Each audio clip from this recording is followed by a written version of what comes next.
विक्रम सम्वत 2017 सालमा त्रिभुवन विश्वविद्यालयले नेपालमा नै पहिलो दीक्षान्त समारोह आयोजना गर्ने निर्णय गर्यो। सो समारोहको लागि तत्कालीन विश्वविद्यालयका रेक्टरको अध्यक्षतामा दीक्षान्त समारोह समिति गठन गर्यो। प्रथम दीक्षान्त समारोहको लागि प्रमुख अतिथिको रूपमा भारत स्थित विश्वविद्यालय अनुदान आयोगका अध्यक्ष डाक्टर सीडी देशमुखलाई निमन्त्रण गर्यो। त्यसपछि नै अर्थात् विक्रम सम्वत 2017 साल चैत्र 9 गते सफलतापूर्वक प्रथम दीक्षान्त समारोह सम्पन्न भयो। तर सो अवसरमा प्रदान गरिएका प्रमाणपत्रहरूमा धेरै गल्तीहरू देखिए।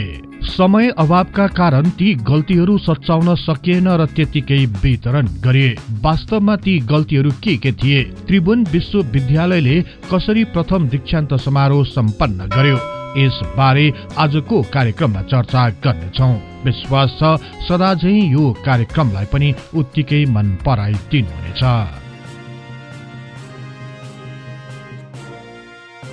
विक्रम सम्वत 1965 मा तत्कालीन प्रधानमन्त्री तथा श्री 3 महाराज चन्द्र शमशेरले बेलायतको यात्रा गरी फर्किएपछि उनले नेपालमा उच्च शिक्षाको अभावलाई खड्किन नदिन एक कलेजको स्थापना गर्ने सोच बनाए। त्यसै अनुरूप विक्रम सम्वत 1976 साल असोज 27 गते त्रिभुवन चन्द्र कलेज अर्थात् त्रिचन्द्र कलेजको औपचारिक उद्घाटन गरियो। प्रारम्भमा संस्कृत, इतिहास, दर्शन, अंग्रेजी र नेपालीमा आइए, भौतिक शास्त्र, रसायन शास्त्र र गणितमा आइएसी को पढाइ सुरु भयो। यो कलेजको सम्बन्धन पटना विश्वविद्यालयसँग कायम गरियो र त्रिचन्द्र कलेजमा पटना विश्वविद्यालयबाट प्राध्यापकहरू आएर विद्यार्थीहरूका परीक्षा लिन्थे र उत्तर पुस्तिकाहरू सँगै लिएर जान्थे। उनीहरूले सो उत्तर पुस्तिका जाँचेपछि उतैबाट नतिजाहरू पठाइने गरिन्थ्यो। यसरी नेपालमा उच्च शिक्षाको जग बस्न गयो।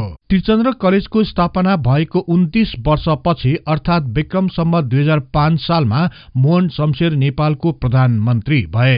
प्रधानमन्त्री मोहन शमशेरकी अग्रसरतामा शिक्षा विभागका डाइरेक्टर जनरल मृगेन्द्र शमशेरको अध्यक्षतामा विश्वविद्यालय योजना सभाको गठन गरियो।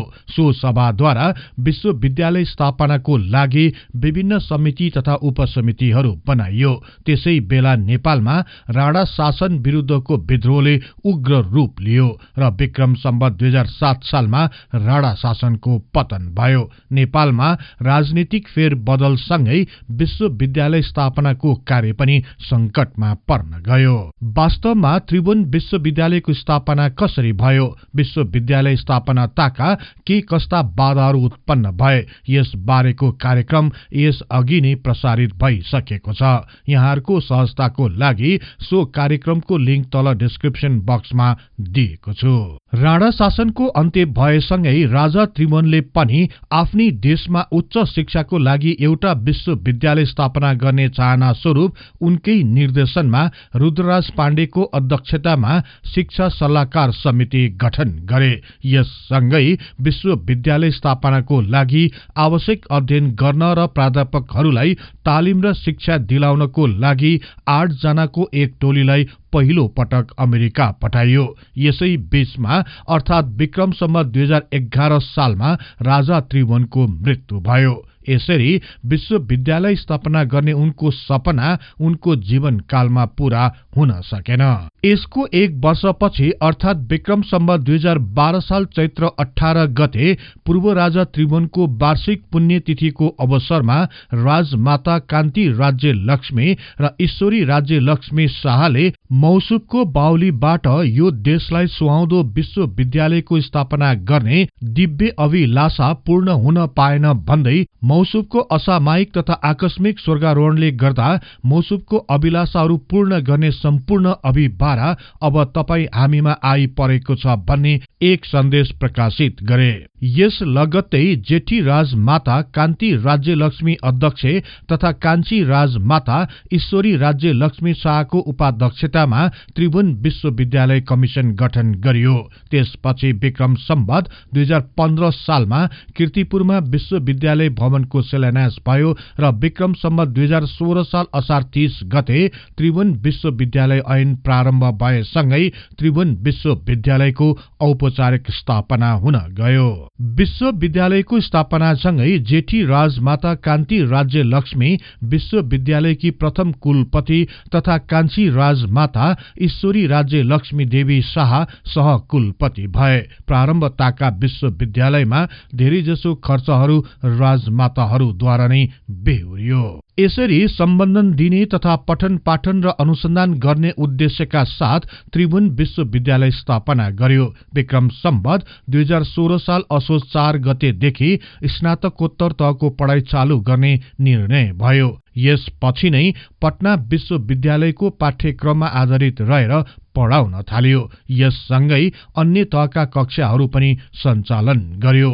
अन्य विभिन्न कलेजहरूसँगको सम्बन्धन कार्यहरूलाई पनि अघि बढायो। यसरी पहिलो वर्षमा नै विभिन्न कलेजहरू गरी 2500 विद्यार्थीहरूले विश्वविद्यालयमा आफ्नो नाम दर्ता गरे। विक्रम सम्वत 2017 साल फागुन महिनामा त्रिभुवन विश्वविद्यालय कमिटिले पहिलो दीक्षान्त समारोह विश्वविद्यालय स्थल कीर्तिपुरमा नै गर्ने निर्णय गर्यो। यसको लागि आवश्यक पर्ने स्थलको लागि ती जमिनसँग सम्बन्धित किसानहरूलाई गहुँ बाली लगाउनबाट रोक्न र आवश्यक व्यवस्था समेत गर्नको लागि तत्कालीन शिक्षाध्यक्ष शारदा प्रसाद उपाध्यायलाई अख्तियारी दियो।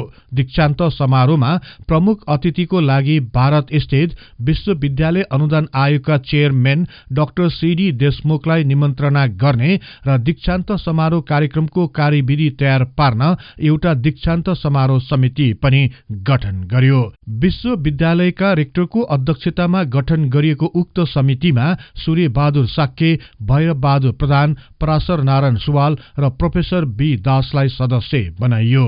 यस लगत्तै राजमाता द्वयबाट दिएको डिजाइन बमोजिम विश्वविद्यालयको सील अर्थात मोहर छाप तयार गर्ने निर्णय गर्यो। षट्कोण आकारमा रहने सो मोहर छापको माथितिर फर्केको आकाशे रङको त्रिभुजमा Tribhuvan university organise 1954 AD incorporated 1959 AD लेखिने र तलतिर फर्केको रातो रङको त्रिभुजमा त्रिभुवन विश्वविद्यालय संगठित 2012 विक्रम सम्वत स्थापित 2016 विक्रम सम्वत काठमाडौँ नेपाल लेखिने अन्तिम निर्णय भयो। यसका साथै षट्कोणको बीचको भागमा 6 पत्र भएको पद्म रहने र सो पद्मको मध्य स्थान रातो रङको गोलाकार र स्वर्गीय राजा त्रिभुवन वीरविक्रम शाहदेवको प्रत्येक स्वरूप अंग्रेजी वर्णमालाको टी अक्षरको मोनोग्राम रहने डिजाइन गर्यो। सो डिजाइनलाई राजमाताहरूले स्वीकार गरेपछि सो डिजाइनको ब्लक छाप र एम्बोस मेसिन बनाउन दिइयो।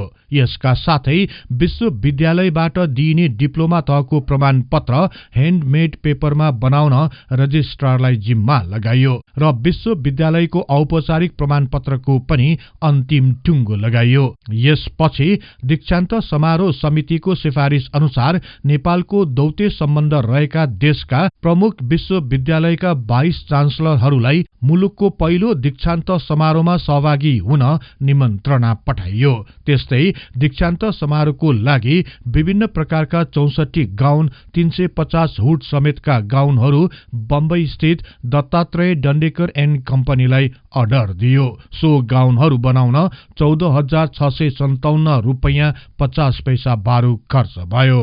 दीक्षान्त समारोह कार्यक्रमको दिन नजिक आउँदै गर्दा कीर्तिपुर स्थित विश्वविद्यालय परिसरमा कीर्तिपुरका किसानहरूले गहुँ बाली लगाइसकेकाले सो बाली हटाउन विश्वविद्यालयले मुआब्जाको व्यवस्था गर्यो। त्यस्तै दीक्षान्त समारोहको दिन प्रमुख अतिथि डाक्टर सीडी देशमुखको सम्मानमा एक उद्यान गोष्ठी पनि गर्ने निर्णय गर्यो। यसरी सबै तयारी भएपछि विक्रम सम्वत 2017 साल चैत्र 9 गते तदनुसार सन् 1961 मार्च 22 तारिकको दिन भव्यताका साथ प्रथम दीक्षान्त समारोह आयोजना गर्यो। सो समारोहमा प्रमुख अतिथिको रूपमा डाक्टर सीडी देशमुख, कुलपति तथा सहकुलपति कान्ति राज्य लक्ष्मी र ईश्वरी राज्य लक्ष्मी, राजा महेन्द्र र रानी रत्ना, माइला र कान्छा अधिराज कुमार हिमालय र वसुन्धराको उपस्थिति रह्यो। सो समारोहमा कुन कुन कलेजबाट कति विद्यार्थीहरू सामेल थिए भन्ने तथ्याङ्क त्यति स्पष्ट हुन सकेन। यसरी नेपालकै प्रथम दीक्षान्त समारोह सफलतापूर्वक सम्पन्न भयो। पहिलो दीक्षान्त समारोह सफलतापूर्वक सम्पन्न भए तापनि यसमा भएका केही त्रुटिहरूले भने खल्लो अनुभव गरायो। सबैभन्दा ठूलो त्रुटि डिप्लोमाको प्रमाणपत्रमा देखियो। सो प्रमाणपत्रमा रहेको विश्वविद्यालयको छाप त्रिभुवन विश्वविद्यालय स्थापित 2016 हुनुपर्नेमा 2013 छापिन गयो। त्यस्तै त्रिभुवनको अंग्रेजी स्पेलिङ पनि गलत पर्न गयो। त्रिभुवनको स्पेलिङ TRIBHUVAN हुनुपर्नेमा TRIBHUBAN हुन गयो। वास्तवमा यी गल्तीहरू प्रमाणपत्र वितरण गर्नुभन्दा केही अघि समय मात्र थाहा पाइएकोले समय अभावको कारण सच्याउन नसकिएको जानकारी गराइयो। अर्को महत्वपूर्ण फरक के पनि देखियो भने वितरण गरिएका प्रमाणपत्रहरूमा विश्वविद्यालयका भाइस चान्सलर अर्थात उपकुलपतिको हस्ताक्षर नै थिएन। वास्तवमा सो प्रमाणपत्रहरूमा कुलपति, सहकुलपति र रजिस्ट्रारको पदहरू मात्र उल्लेख थिए। सोही अनुसार क्रमशः कान्ति राज्य लक्ष्मी देवी शाह, ईश्वरी राज्य लक्ष्मी देवी शाह र पराशर नारायणले मात्र हस्ताक्षर गरे।